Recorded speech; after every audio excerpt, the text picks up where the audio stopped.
Хвала.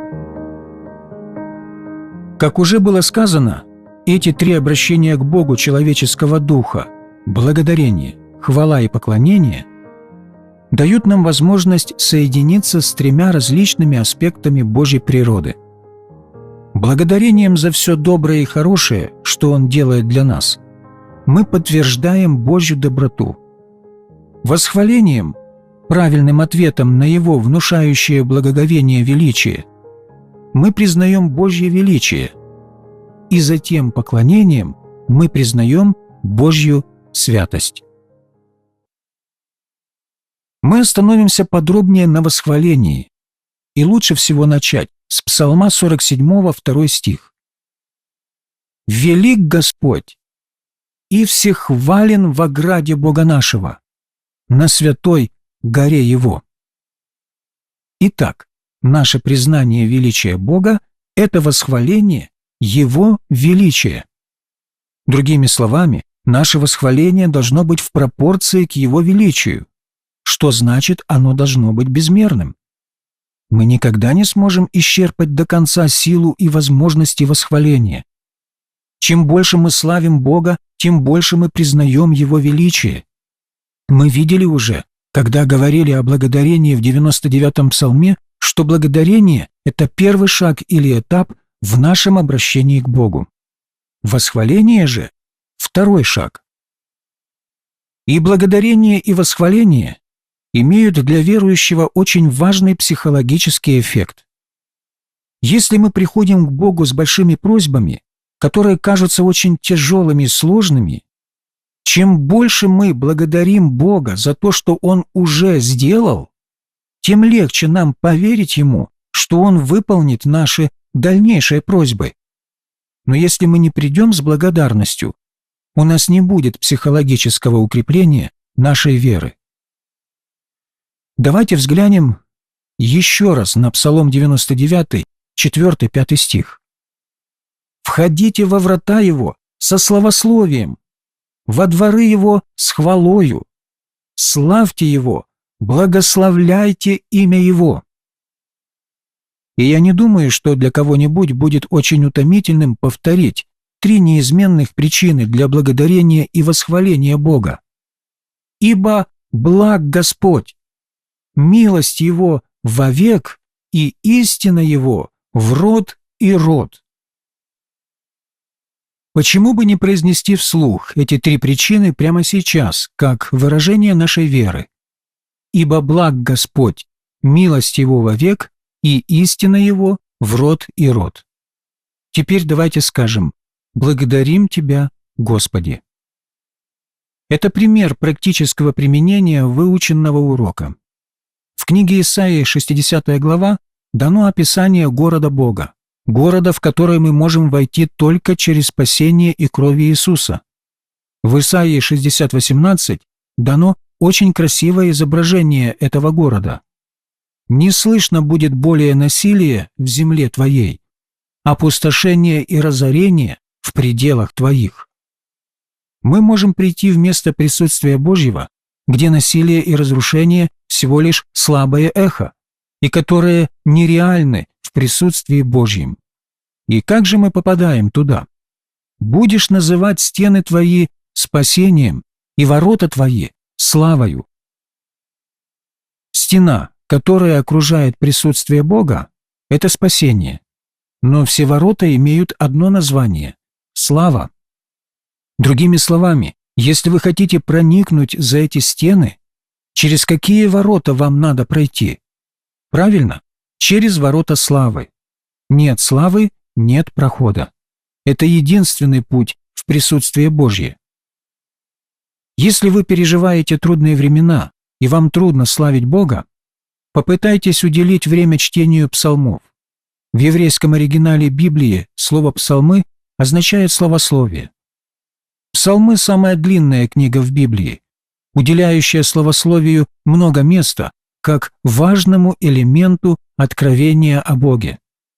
Читайте разные псалмы вслух, когда вы наедине, и скажите: «Господи, это моя молитва». Это была молитва, данная Святым Духом через псалмиста, и я читаю ее сейчас тебе. Я верю, что, делая это, через некоторое время восхваление станет для вас более естественным, и таким образом это войдет у вас в привычку славить Бога. Чтобы утвердить вас, в Писании содержится 7 фактов о прославлении. Там есть гораздо больше, но эти 7 важных принципов помогут вам укрепить вашу веру. Прежде всего, давайте обратимся сначала к Псалму 21, 4 стих, в котором есть слова, адресованные Господу. «Но ты, святый, живешь среди славословий Израиля». Но еврейское слово, которое переведено как «живешь», также означает «сидеть». Как подтверждение факта, когда люди в Израиле спрашивали Руфь и меня, где мы живем, мы отвечали на еврейском «мы сидим в Иерусалиме». Это стандартное еврейское слово, означающее «проживать». Итак, хотя это совершенно правильно говорить «ты, святой, живешь среди славословия Израиля», это также значит «ты, который сидишь на славословии Израиля». Так на чем сидит Бог? На престоле. Знаете, есть христианская песня, где поется «Хвалой мы строим тебе престол, о, приди, воссядь на нем». Таким образом, когда мы славим Бога, мы предоставляем Ему престол в нашей жизни.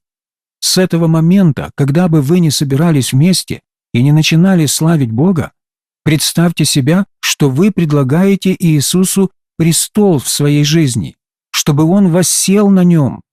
Таким образом, вы признаете Его своим царем. Псалом 105, 47 стих открывает нам, как благодарение и хвала могут привести Божий народ к полной победе. «Спаси нас, Господи, Боже наш, и собери нас от народов, дабы славить святое имя Твое, хвалиться Твоею славою». Заметьте, снова тот же порядок. Благодарение и затем восхваление.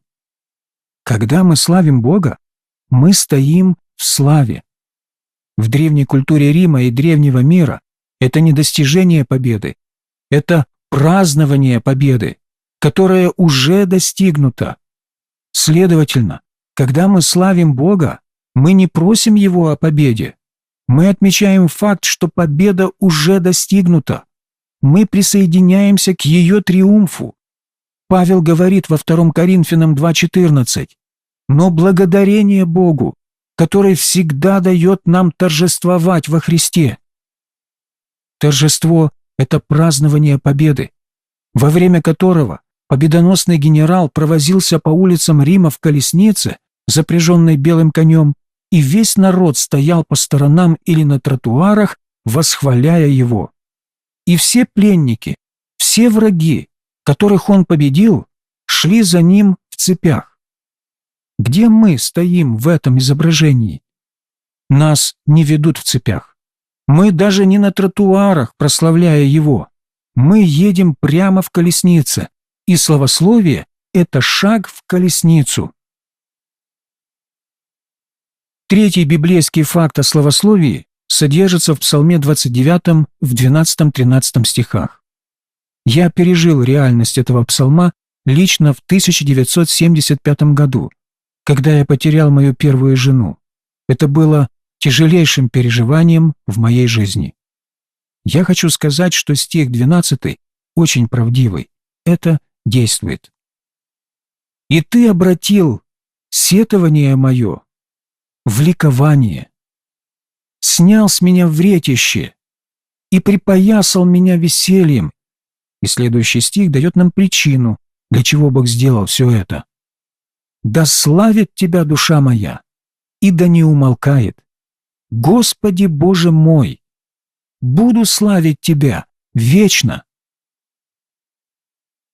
Когда Бог снимает наше вретище и освобождает нас от сетования, Он делает это с определенной целью, чтобы наша душа могла восхвалять Его.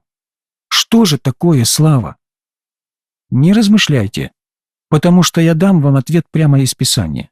Псалом 15, 9 стих в еврейском оригинале звучит следующим образом: Оттого возрадовалось сердце мое и возвеселилась слава моя. Даже и плоть моя успокоится в надежде».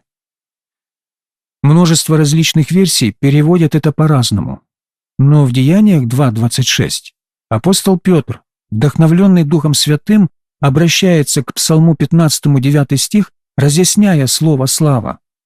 «Оттого возрадовалось сердце мое и возвеселился язык мой. Даже и плоть моя упокоится в уповании». Что же ваша слава? Ваш язык. Главная причина, почему Бог дал вам язык, это чтобы славить Его. Это главный член, которым мы можем славить Бога. Это наша слава, и любое использование языка, которое не славит Бога, неправильно, потому что Он вложил его, чтобы мы славили Его, и это ваша слава, когда вы используете его по назначению. Четвертый духовный факт о прославлении содержится в Исаии 61 глава 3 стих. Здесь снова послание для тех, кто сетовал и был подавлен. Именно через этот стих Господь много лет тому назад освободил меня от духа депрессии. Давайте прочитаем. «Возвестить сетующим на Сионе, что им вместо пепла дастся украшение, вместо плача елей радости, вместо унылого духа славная одежда». И это в точности то, от чего меня освободил Бог, от унылого духа. Но заметьте, вместо унылого духа славная одежда. Итак, если вы не хотите унывать и допускать до себя сатану с его мрачными предзнаменованиями и злыми мыслями, одевайтесь в одежду славословия. Он близко к вам не подойдет. Много лет назад я был пастором маленькой церкви в западной части Лондона, и там были две сестры, русские еврейки, которые пришли как-то навестить нас с женой. Они приняли Иисуса Господом еще будучи в России, и затем чудом уехали из России. После этого они были наполнены Святым Духом. Они были баптистки. Но когда они молились с нами, они были шумнее большинства пятидесятников на Западе. Они знали, как славить Господа. Мы чудесно проводили время вчетвером, просто прославляя Бога, когда вдруг раздался звонок в дверь. Я пошел открывать, и перед входом стояла дама, которая была членом церкви. Она вела за руку мужчину. «Это мой муж», — сказала она. «Он только что вышел из тюрьмы, у него демон. Вы помолитесь за него?» В это время я не сталкивался с демонами. Я просто не знал, что делать с ними, и был очень смущен. У меня абсолютно не было идей на этот счет. Я сказал: «Поднимайтесь, мы молимся». Это все, о чем я мог думать. И так мы просто продолжали молиться, создавая громкий шум, пока этот человек не подошел ко мне осторожно и не сказал: «Мне не нравится это. Слишком много шума. Я ухожу». Бог подсказал мне, как ответить. «Слушай», — сказал я, — «это дьявол не любит шума, потому что мы славим Иисуса, а он ненавидит это. Теперь у тебя два выбора. Если ты уйдешь сейчас, дьявол уйдет с тобой. Если останешься, дьявол уйдет без тебя». «Я остаюсь», — сказал он. Через 10 минут он снова подошел. «Это ушло», — воскликнул он. «Я почувствовал, как это ушло через горло». Я никогда не забуду это, потому что этот пример показывает, что прославление пугает дьявола в гораздо большей степени, чем он может напугать нас. В Псалме 32, 1 стихе псалмист говорит, что правым прилично славословить. Славословие – это воистину чудесная одежда для вашего духа. Итак, если вы искушаетесь унынием или несчастьем, или грустью, надевайте одежды восхваления вместо духа уныния. Я знаю, что это помогает, потому что это помогло мне. В Иеремии 33:11 мы видим пятый аспект восхваления или благодарения, который очень важен. В этом стихе говорится о возрождении Божьих людей и о том, что будет происходить на улицах Иерусалима. Есть красивая современная еврейская песня, основанная на этих словах. опять будет слышен голос радости и голос веселья, голос жениха и голос невесты, голос говорящих: «Славьте Господа Саваофа, ибо благ Господь, ибо вовек милость Его», и голос приносящих жертву благодарения в доме Господнем. В других версиях говорится «жертву прославления». Очень важно понять, что прославление и благодарение – это жертва. Это не всегда легко, это стоит вам чего-то. И самое важное время для прославления Господа – это то время, когда вы меньше всего этого хотите. Не разрешайте вашим чувствам диктовать вам, как следует отвечать на Божье величие. Слово Божье говорит вам, что делать, даже если это абсолютно противоречит вашим чувствам. В послании к евреям 13 глава 15-16 стих это подчеркнуто особенным образом. «Итак, будем через него непрестанно приносить Богу жертву хвалы, то есть плод уст, прославляющих имя Его». Интересно, как долго мы должны славить Бога и как часто? Здесь сказано «непрестанно». Не забывайте также благотворения и общительности, ибо таковые жертвы благоугодны Богу. Итак, хвала или благодарение – это жертва, и она наиболее принимаемая Богом, когда она нам больше всего стоит. Когда все направлено против нас, это самое подходящее время славить Бога в вере. В Псалме 8, в 3 стихе содержится 6-й библейский аспект. Восхваление – это духовное оружие. Это одно из моих любимых мест в Писании. Для меня очень трудно проповедовать долго, без обращения к этому 8-му псалму, 3 стих, где Давид говорит Богу: «Из уст младенцев и грудных детей ты устроил хвалу ради врагов твоих, дабы сделать безмолвным врага и мстителя». В древнееврейском оригинале в этом стихе вместо слов «устроил хвалу» стоит выражение «употребил силу». Но в Новом Завете, в Евангелии от Матфея, в 21 главе, в 15-16 стихе, Иисус приводит этот отрывок из Ветхого Завета, употребляя его уже в новом варианте. «Видевши же первосвященники и книжники чудеса, которые он сотворил, и детей, восклицающих в храме и говорящих осанна Давидову, вознегодовали и сказали ему: «Слышишь ли, что они говорят?» Иисус же говорит им, цитируя Псалом 8, 3 стих: «Да, разве вы никогда не читали? Из уст младенцев и грудных детей ты устроил хвалу». Итак, где псалмист сказал «ты употребил силу», Иисус сказал «ты устроил хвалу». Это говорит нам, что сила Божьих людей в совершенной хвале. И неважно, насколько мы слабы, духовное оружие несокрушимо. Псалмист выбирает пример самых слабых, младенцев и грудных детей. Даже они становятся орудием Божьей силы, когда они славят Его и этим заставляют врага молчать. Никогда не забывайте, что у Бога есть враги, и в особенности один, который назван враг и мститель – это сатана. Несколько лет назад я проповедовал в Лозанне, в Швейцарии, с французским переводчиком. Я обратился к этому стиху. Я понимаю по-французски, и я слушал моего переводчика. Я никогда не забуду это. Ведь по-французски эта фраза звучит как «Бог налагает молчание на дьявола». Когда Бог налагает молчание? Когда мы славим Его. Почему нам нужно, чтобы дьявол молчал? Потому что он обвиняет нас все время, днем и ночью. Вы, может быть, спрашиваете Бога: «Почему ты не заткнешь пасть дьяволу?»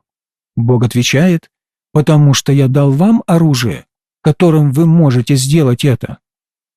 Для меня это чудесная, восхитительная радость знать, что мы можем заставить дьявола молчать. Наконец, 7 из списка библейских фактов. Хвала, как и благодарение, подготавливает путь для сверхъестественного Божьего вторжения. Прежде всего, давайте заглянем в Псалом 49, 23 стих. Заметили ли вы, Как много раз мы обращаемся к псалмам на тему хвалы. Здесь Бог говорит: «Кто приносит в жертву хвалу, тот чтит меня, и кто наблюдает за путем своим, тому явлю я спасение Божие». Есть другой, тоже правильный перевод: «Тот, кто приносит в жертву хвалу, готовит путь, через который я явлю спасение Божие». Другими словами, тот, кто приносит хвалу, этим самым он готовит путь для явления спасения в его ситуации. Есть несколько прекрасных примеров в Ветхом и Новом Заветах. Например, во втором Паралипоменон, 20 главе, когда Иосафат был царем Иудеи, на него с юго-востока двигалась многочисленная армия, и он знал, что у него нет людей и оружия отразить ее. Но он провозгласил пост и созвал всех людей Божьих со всей Иудеи собраться вместе. По мере того, как они постились и молились, Господь через пророчество одного левита сказал, что им нужно делать. «Просто идите в определенное место, и вам не нужно сражаться в этой битве. Господь будет сражаться за вас». И Иосафат убеждал народ: «Верьте Господу Богу и Его пророкам, и вы будете процветать». Итак, на следующий день они выступили, и вот что произошло. 2 Паралипоменон, 20 глава, 21 стих. «И совещался он с народом, и поставил певцов Господу, чтобы они в благолепии святыни, выступая впереди вооруженных, славословили и говорили: славьте Господа, ибо вовек милость Его». И в то время, как они стали восклицать и славословить, Господь возбудил несогласие между аммонитянами, моавитянами и обитателями горы Сеира, пришедшими на Иудею, и были они поражены. И если вы читали конец этой истории, вы знаете, что им не пришлось воевать и использовать какое-либо оружие. Оружие хвалы принесло им полную победу. Их враги восстали друг на друга и убили друг друга. И когда они пришли на поле сражения, все их враги были мертвы. Все, что им нужно было сделать, это забрать добычу. Какая потрясающая картина силы хвалы! За вторым примером давайте обратимся к бедному Ионе в минуту, когда у него были проблемы. Вы знаете эту историю. Итак, он в чреве большой рыбы, и он молится Богу. Книга Ионы, 2 глава, 3 стих. «Из чрева преисподней я возопил, и ты услышал голос мой». И он молится на протяжении 7 стихов, но ничего не происходит. Затем он начинает благодарить Бога, и рыба не может его больше держать. Прочитайте стих 10. «А я гласом хвалы принесу тебе жертву, что обещал, исполню, у Господа спасение». И это была настоящая жертва. Когда вы в животе у рыбы, то начать благодарить Бога требует некоторой решительности, но Бог услышал. Далее в стихе 11: «И сказал Господь киту, и он изверг Иону на сушу». Когда Господь сказал рыбе? Когда Иона начал славить и благодарить Бога. И теперь чудесный пример в книге Деяний из служения Павла и Силы. Павел изгнал беса, и весь город был возмущен. Павла и Силу жестоко избили и затем заточили в самую прочную тюрьму. Наступила ночь. Мой близкий друг сказал, что в этот момент Сила мог сказать Павлу: «Зачем ты начал служение освобождения? Все шло отлично, пока ты не начал изгонять бесов». Но, конечно, все было не так. Около полуночи, это самый темный час, Павел и Сила, молясь, воспевали Бога. Узники же слушали их. С ними раньше никогда не сидели такие люди. Стих 26. «Вдруг сделалось великое землетрясение, так что поколебалось основание темницы. Тотчас отворились все двери, и у всех узы ослабели». Это было сверхъестественное землетрясение, которое ослабило узы людей. Это не было обыкновенное землетрясение. И это сверхъестественное землетрясение было вызвано хвалой. Здесь снова Бог явил свое спасение тем, кто приносил в жертву хвалу. Теперь разрешите мне закончить 3 короткими вопросами и ответами. Прежде всего, когда нам следует славить Бога? Вне сомнения, каждый день, всегда и навсегда, во все времена и постоянно. Теперь, как следует славить Бога? Всем сердцем, смотрите Псалом 110, 1 стих. С пониманием, Псалом 46, 8 стих. С поднятыми руками и устами радости, Псалом 62, 4, 5 стих. Поднимая руки, как вечернюю жертву, Псалом 140, 2 стих. С музыкальными инструментами, Псалом 150, с 3 по 5 стих. Кто должен славить Бога? В Псалме 148 имеется список из 20 наименований всех тех, кто славят Бога. И если вы еще в сомнении, Псалом 150 говорит, что все дышащее да хвалит Господа. Это касается каждого, но имеется только один тип людей, который не славит Господа – мертвые. Если вы не славите Господа, ваш диагноз ясен. Но теперь вы знаете лекарство. Измените свой образ мышления. Сделайте твердым решение. Проявите волю. Это не в области чувств. Начните славить Господа. Тогда ваши эмоции сами последуют за вашим решением.